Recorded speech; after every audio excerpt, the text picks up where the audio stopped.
everyone, happy Thursday and welcome to Live Weather Impact right here on WCNC Plus. I am meteorologist Brittany Van Voorhees, Chief Meteorologist Brad Panovich, of course, out this week at a weather conference, but you guys are getting a nice treat tonight because we actually are going to have him join us to talk a little bit more about that crazy thing that was falling from the sky earlier today. But speaking of things that are crazy and falling from the sky, we have to talk about the weather that we have across the Carolinas right now, and that is thunderstorms. Now, I do want to preface this, folks, by letting you know that, well, I guess if you weren't watching yesterday, today, not as hot, not as humid, not as many storms, and the storms are not as strong, but they are strong nonetheless. And so we do have this cluster of widespread storms, not just across the Carolinas, but also across the Charlotte area. So we're going to look at where it is right now.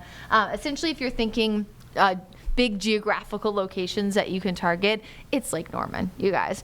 So Cornelius, Huntersville, over toward Westport, Lowellsville, Sherrills Ford, essentially right over the lake. We have had a decent amount of lightning strikes here over the past few hours, but honestly, these are dissipating right now, which tells me that the storm is starting to weaken. So about, I would say, an hour or so ago, some of these large clusters were getting closer to about 100 or so lightning strikes. Now the latest is 29. Is that what that says? Goodness gracious. Bad eyesight over here. But yes, 29 nonetheless. So we're going to zoom in here a little bit more. So again, there's Cornelius, there's Caldwell, there's Huntersville, there's over toward Mount Morn, there's Lake Norman, there's Mooresville. So again, all of these areas are included in right now, I would say, these strong storms across the Carolinas. So widen out a little bit to see other action that we have. And honestly, it's not much. We have that storm over Lake Norman. We have a few little clusters here south of Huntersville, closer to Croft, Joplin, near Allison Ferry, and then a few more little pockets here. I would say mostly near the Sugar Creek area, just outside of Noda, just north there toward Atondo Junction, over toward Harrisburg. So again, most of this is just light to moderate rain. It's actually not to the severe criteria that we had, but we have other, I would say, radar signatures that I do want to continue to watch because we were actually a really big gust front or outflow boundary that I could actually expand all the way south toward Greenwood, Newberry, into just south of Charlotte. So typically when we see these large outflows, we have additional storms that develop on top of them. And we had this yesterday. If you remember and you were watching, Becca and myself, we were in the studio. Essentially, those outflow boundaries have storms that accumulate on top of them. It's that cool outflow that happens, also known as a gust front, when there's a thunderstorm. And so normally there's enough action to see additional storms develop on top of those. I'm going to pull up a graphic really quick just so we can do a little outflow explainer.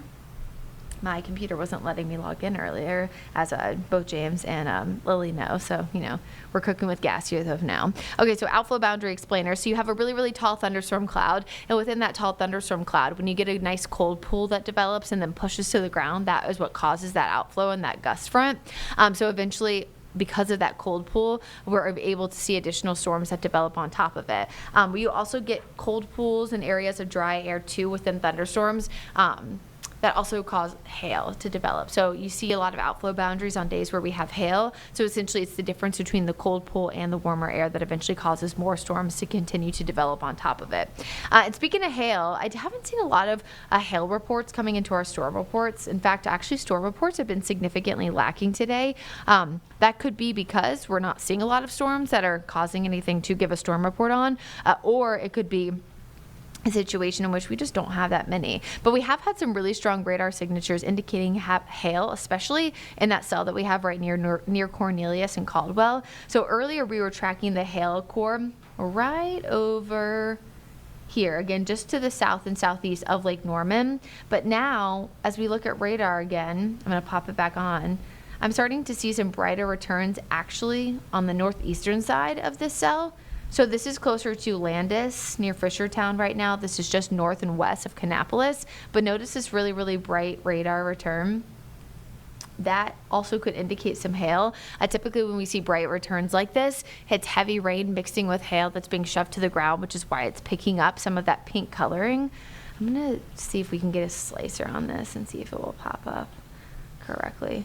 So that thunderstorm, oh my gosh, it's so tall it went off the screen. So that looks like it's about 40,000 feet, so certainly could be high enough in order to have some hail mixed in. You can see what almost looks like that hail core You see that little pink shading there on our radar signature. So again, likely watching some of that hail again on the northwestern side of Cabarrus County. Other than that, though, we don't have any storm action. The storms just north of us that were causing severe thunderstorms just north of the mountains have stalled. There's also a flash flood warning in effect for those areas.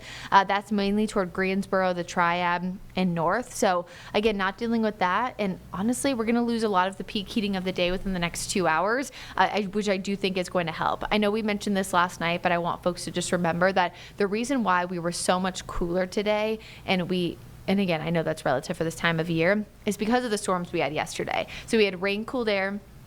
It cooled off the ground, and so our lows actually started at 70 this morning, which was even lower than expected, versus 79 we had yesterday. It allowed for the dew points to drop. So I was looking at some of the comparisons, and this morning it felt like 74, which was the air temperature. Yesterday morning at around 8 a.m., same time it felt like 74. It was 99 for a feels like temperature. So that is a difference of 25 degrees in one day. So again, a substantial difference today, not just with the storms, but of course with the heat and humidity. Our feels like temperature did get to 100 at the airport, but that was expected. That is technically cooler than where we were yesterday. Yesterday we had an actual air temperature of 100 with a feels like of 110 at Charlotte Douglas. And in fact, it actually did break some of the daily heat index records that we have. So we have essentially a daily heat index record in Charlotte for every single hour. And Lily, our amazing weather intern, actually reran some of the numbers for me this morning. So yesterday, we set a new record at 8 a.m., 9 a.m., 10 a.m., and then what's this time? I'm trying to read. And at 2 p.m. That's a lot of times. And all of those numbers, of course, now go in the record books for June 25th of 2025. So that's all the negatives of yesterday. Again, the positives of today is that we're slightly cooler, slightly drier. As we look ahead to the rest of this evening, let's try to take a look at this futurecast. Again, you can see things will get much, much less aggressive. By 11 o'clock, most of the action is wrapped up. Tomorrow, again, a rinse-repeat forecast will be hot and humid to start off the day with scattered storms in the afternoon. But again, not nearly as hot and humid as where we were yesterday.